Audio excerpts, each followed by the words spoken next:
ছেলে হওয়া এত সহজ না, অনেক কিছু ঘোরে আমাদের মাথায়। সব তো তোমার বইলা বোঝানো যাবে না, তারপরও কিছু বলি শোনো।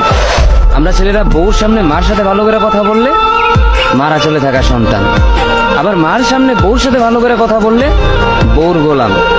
নিজের ছেলে মেয়েদের যদি মারি আমাদের দয়া মায়া নাই, আর ওই ছেলে মেয়েদের যদি কিছু না বলি আশকারা দিতেছি। নিজের বউরে দিয়া যদি জব করাই সেই ক্ষেত্রে আমি বউর কামাই খাই, আর যদি বউরে দিয়া জব না করাই আমি সন্দেহ করি।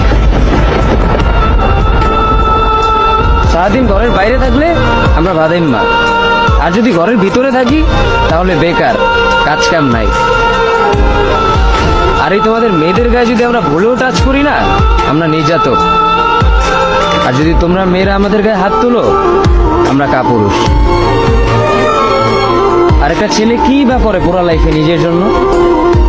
মার ওষুধের থেকে শুরু করে বউ বাচ্চার প্রত্যেকটা সব পালন করার দায়িত্ব একটা পুরুষের। কিন্তু কি লাভ এত কিছু কইরা? দিন শেষে একটা ভুল করলেই সবাই ভুলা যায় যে কে কি করছে তার জন্য।